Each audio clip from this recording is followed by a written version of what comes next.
Here I've got 4 questions in my hand, and the first question, it says, "It is a true story.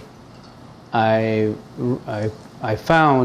got this from a newspaper." Now, I'm reading out the question to you.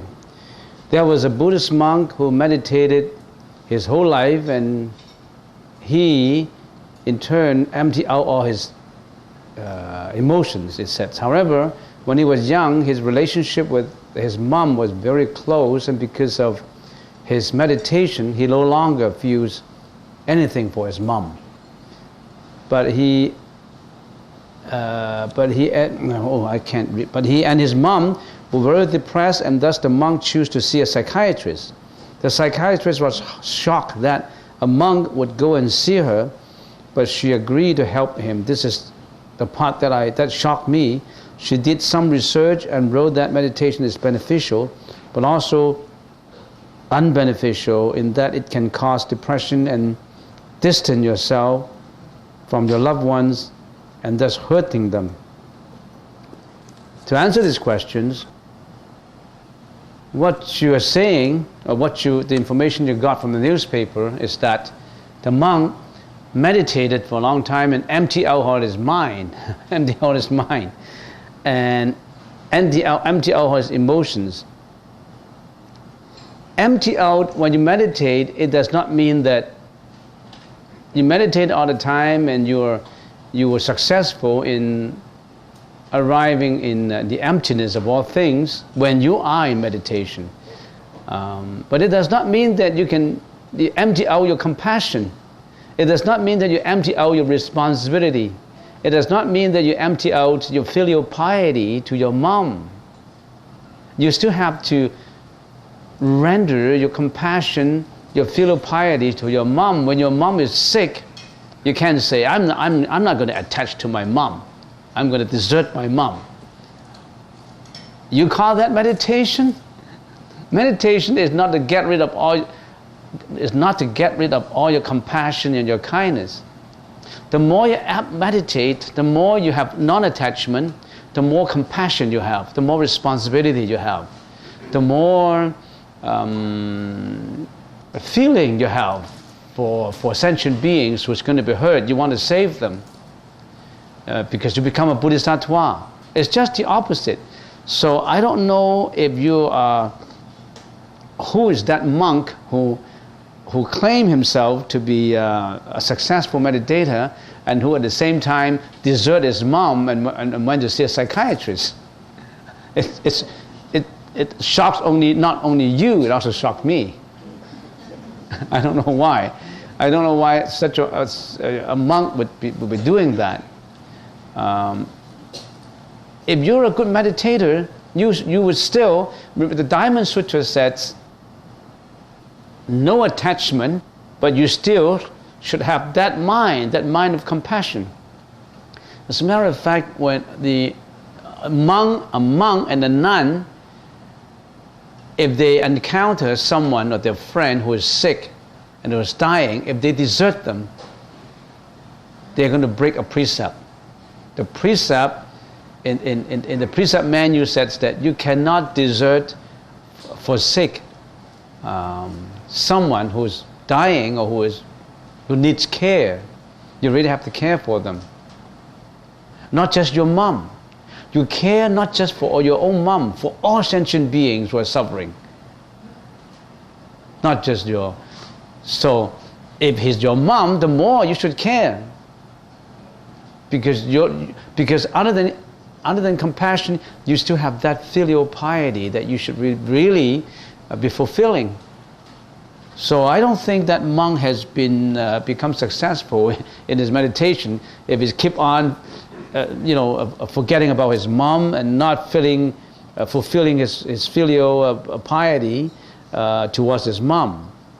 And meditation sometimes is unbeneficial because it may cause depression to your loved ones. That's not true. You may be hurting them. No. Meditation will help you to become more compassionate to your loved ones. Compassionate in such a way that is not emotionally attached. You don't become emotional. You see the difference between being compassionate and being emotional? Being emotional is, without analysis, you just attach to that person blindfoldedly. You fell in love with him or her, and you don't care for others. But that emotion, it's what should I say? Emotion is not from reasoning. Emotional is from sentiments, from feelings. Could be one-sided feelings. But compassion is unconditional and is so grand and so broad that it has no discrimination whatsoever. So emotional, in a certain sense, is bad because it's one-sided, it's discriminative, but compassion is not. So don't try to be emotional, try to be compassionate.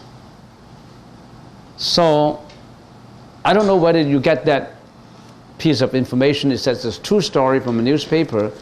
I don't know where you get this from. Certainly, you must not forsake your mom. That's against the precept of a monk or a nun. You must be kind to your own mom. You must be kind not just to your own mom, to all sentient beings who are suffering. Okay, second question, since all the souls are being reincarnated so many times, where do new souls come from? You still have the concept of new souls. When you're talking about new souls, that means there's no such soul. All of a sudden it got created out of its own. How can that happen? Everything is created out of causality. All things, all causes put together that give rise to something being created. It itself is not self-created. So how can we say new souls be created? Are you talking about a first cause, a first soul being created? There's no such thing. So we reincarnate. Where do new souls come from? Souls just reincarnate. There's no such thing as a new one. New one. There's no such being. Then a new one is created. That is a temporal concept. There's no such baby, and because of all these causes put together, a baby is born. Now that's in the temporal world. It's like that. When we see a baby is born, we say a new baby is born, but that is not new. Many causes put together to give rise to the birth of that baby. That baby is an old soul reincarnated, not a new baby born. It does not mean that there's no such soul. It's a new baby born, therefore a new soul is born. No. Yes? Rooted in four false notions, the questioner may be asking, how is it that there were only so many people 1,000 years ago, so many more people now? Mm-hmm. Oh, how come there's so many more people now? How do we know more or less? Because sentient beings include many, many beings, not just being of this world. They're being in other worlds too. Are you thinking of just this world? We are living in this Saha world, but there are millions of other worlds, millions of other sentient beings reincarnating all the time. So we can't get a number. We can't say, oh, because of the increase in population, or how can there be an increase in population if we have a fixed certain amount of people? No, there are other worlds that reincarnate in here.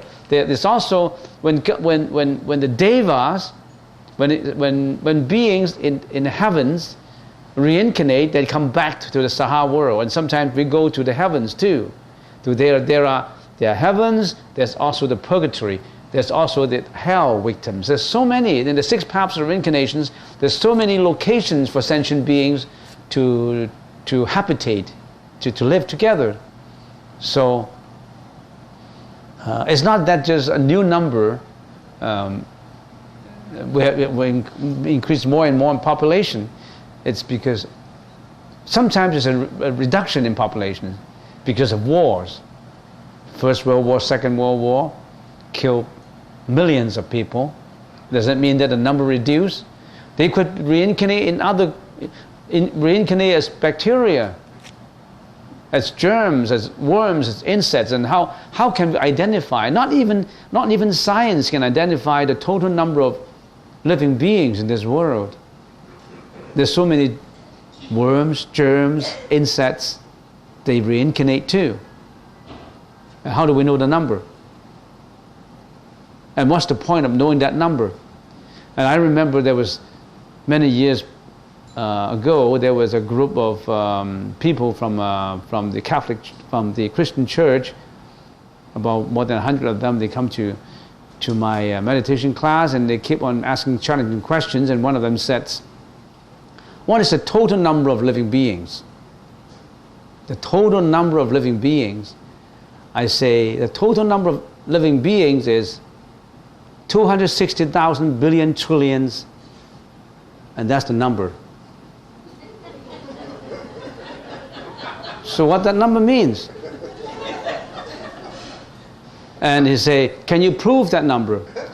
And I said, "Can you disprove it?" So I can utter any number. What does that number mean to you? The number is meaningless. Everything is fleeting, even number. Number is changing. There's no one fixed number. In this moment right now, lives change. One being die, another being born. So death is the beginning of life, and life comes to death. Life and death, we call it. We are living in this Sahara world of life and death. And yet we only experience it and we don't recognize it. If we recognize, if we start to study life and death, we're on our way to spirituality. We want to find out why we die, where did we come from, where did we go after death? How can I get away from life and death? How can I get away from suffering? What makes me suffer? What are the causes of suffering? What are the remedies for these causes? That's what the Buddhist teaching is all about.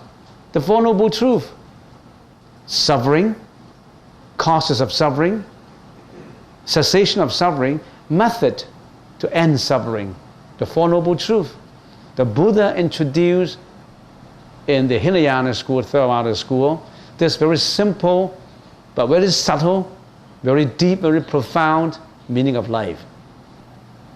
Life is marked by suffering. We all know that. Suffering arising from life and death, from wars, from earthquake, from famine, from starvations, from epidemic diseases, from suffering arising from living with hated ones. Suffering arises from departure of beloved ones. Suffering arises from insatiable desires. Suffering arising from unable to satisfy your desires. Suffering arising from many, many things. Broken homes, drunken fathers, abused childhood, sickness, sufferings. You name this suffering. If someone tells you that I don't feel suffering in this world, I'm extremely happy, then that person has a problem. If that person says, I have absolutely no suffering, and the next day is crying, and he doesn't even know. There was when I was in Toronto, when I was just in my first year in the University of Toronto, I went to a temple, and we had discussion, and there was that lady, and she said, I'm very happy. I'm very happy. I don't have any problem. I don't have suffering. And then the following week I met her. She was crying because her daughter disappeared, because she couldn't do well in school, and it just disappeared. The police is still looking for her, and she's crying and crying. And I almost said, "Didn't you tell me that life is not suffering?"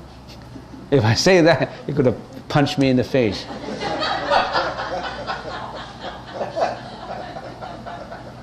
So you say life is no suffering. So you say, that's what the Buddha said, the Four Noble Truths, causes suffering, causes of suffering, trying to find out why we suffer. And the Buddha said there's a way to stop suffering, cessation of suffering. Cessation of suffering, when the suffering stops, nirvana would stop it. When you were fully enlightened, you go beyond suffering. No more living in the Saha world. You are in that state in that state, what we call nirvana. And even that nirvana is not a location. It's not a location we're sitting in, we call it nirvana. It is something that, for the sake of naming it, we call it nirvana. It is a state that where no more suffering, no more life and death. You are beyond that. How do we call it? You may call it God. You may call it, some call it heaven, but heaven is not ultimate, because heaven people still have to reincarnate after millions of years. But you have to go to that very supreme. And what do we call it? The Buddha called it many names. But it does not matter how you call it. That's something that no more suffering exists. And some people call it eternal bliss, Tathagata, Buddhi mind, true mind, nirvana, parinirvana. It does not matter. It's that's what we're looking for. We want to get away from suffering. How do we get away from suffering? Is it sufficient that the Buddha and the Buddhist tattvas give us a lift with his hand and they will be out of suffering? Some people say, if God helped me, I will be out of suffering. God. If Buddha helped me, I will be out of suffering. If Buddha gives me a lift, I'll be out of suffering. You're cheating yourself. Why? If God or Buddha can help you and release you from suffering all by himself, there will be no one suffering, because God is supposed to be the kindest. He wouldn't have you staying in the location of suffering. He will have you push up already. You don't even have to ask. The only person who can help you yourself get out of suffering is you. How do you get out of suffering? You practice the Buddha's teaching, who already know the way. The Buddha have already found a way to be out of suffering. As I always use the analogy, he's found a map. He's found a map to get out from the ocean of life and death. And we are still in that canoe. Everybody has that canoe. We're floating in the ocean of life and death. Sometimes storms come, sometimes tranquility of the oceans. You are enjoying this leisurely tranquility for a moment, and at other times storms would come. You're almost being swallowed up by waves. And Buddha has that map where you can steer your own canoe into that eternity. There's no more suffering. And he introduced that map to you, all in the teaching. Did you get a time to look at that map, to study that map? I know that when people are driving, right now even, sometimes I don't want to be a backseat driver. And when the driver is driving, and if he doesn't know the way, in Hong Kong, so many roads got changed. It reminds me of last month's scenario. There was this driver who was driving, and we have a location to go to, and he does not know the way, and he was trying to look at this map, but the map's so complicated that he's put it on the seat, and he hasn't got time to look at it. And we're going around and around in a circle, and finally I said, well, why don't we stop at a point, don't drive anymore, and look at that map? We've been turning around and around in 1 hour. So he just stopped and parked at the side of the road, and he took from the seat and looked at the map. Oh yeah, that's how we get it. And in 5 minutes we get there. So don't you have time to look at that map? Or some people say, I don't know how to look at it. I don't have time to look at it. I only have time to search for material gains. I only have time to search for wealth, reputation. I only have time to do things like sexual misconduct, stealing, lying, discrimination, killing, I only have time to do those things. I don't have time to look at that map. Maybe you are the sufferer. You can continue. And why don't we look at that map that the Buddha showed us? Take some time. Park your car. Don't go around and around in a circle. Park that car in there and quietly, with unity of mind, look at it and analyze it. Think about it. You get there in 5 minutes. And if you continue driving without looking at the map, you'll never get there. Not in a day.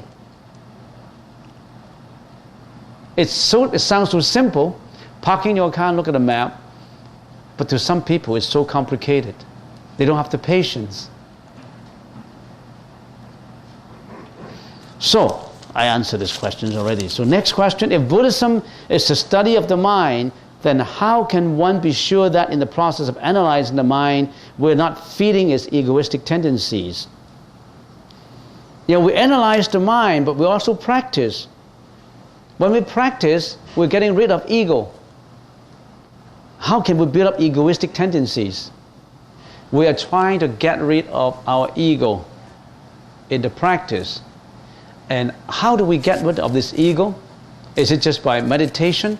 By reading the Diamond Sutra and we can easily get rid of this ego? The Diamond Sutra and the meditation practice is only to help us to understand it. Because the mind works in subtlety. In other words, the mind is very fine and subtle. Every thought is subtle. How subtle it is? Sometimes a thought comes up, you don't even know about it. A thought of killing, a thought of sexuality, of sensual thought, a thought of a lying, a thought of sexual misconduct. All this thought could be a very coarse thought. A coarse thought, that means the thought comes up, you catched it. You get a glimpse of the thought, you stopped it. You want to yell out, you want to curse, and if you're a good meditator, you stop your own cursing, you stop your own yelling and shouting, you stop that. But in most time, every thought is so subtle that it comes up, you don't even know about it. But our way is just to, how do we control our mind? We have three, if I can use that word, weapons. It's not a good analogy, but I can't come up with anything better. We have three weapons to protect our mind. The first is the maintenance of the precept. The second is the maintenance of samatha, or meditation. The third is the maintenance of wisdom. You have to use the vinaya, or the precept, to be on the fourth guard, to guard your thought. In other words, you've got to have regulations. You impose regulations on your own mind first to gear your mind to the right path. You open up a school, you don't even have regulation. We say we have these regulations first to direct our mind. And once we get these regulations set out, all the students observe the regulations, then we go into the syllabus, the course, the structure of the system, the teaching staff, the detail, the syllabus, the examinations and all this. But you really get to have some regulations first before you get into, in the example of the school, you really have to get to the regulations of the school before you get into the syllabus and the detail and the teaching staff and the system of it. And what is this? What is this regulations? In a Buddhist teaching, you must maintain a good morality standard. You must abstain from killing, abstain from lying, abstain from sexual misconduct, abstain from killing. There's so many things we cannot do. You got to have regulations to regulate your behavior first before you get into meditation and the wisdom level. But people usually overlap that. They march directly into meditation. Usually when we practice Buddhism, we bypass the precept level and get directly into meditation and studying the sutra. That's no. That's not the way to do. You really have to really have to get some regulations to guide your behavior. Here are the things I can't do. I can't steal. If I'm meditating and I'm still stealing, shoplifting, if I'm still cheating, lying, sexual misconduct, what's the use of this coming to the temple every Saturday to do meditation, whereas you're fooling around with girlfriends, with your boyfriends? You are contradicting yourself. The three foundations of the practice of Buddhism, what are these? Precept or morality, meditation, and wisdom. The three foundations. But when you build up this foundation, which one you build first? The Vinaya. What you cannot do, what you can do. This is something I cannot do. I cannot kill. I cannot commit sexual misconduct. I cannot lie. I cannot steal. You impose all these regulations on your mind so that you're on the right path, you know what's the right thing to do. All this will help you to get away from that ego feeling. All this will eliminate your ego. Why do you kill? Why do you commit sexual misconduct? Why do you lie? It's because of the ego. But people think that imposing yourself with precepts would make you not as flexible. You're losing your freedom. That's just the opposite. When you're following precepts, you're more free. You're more emancipated from the restrictions that's imposed on you because of your bad karma.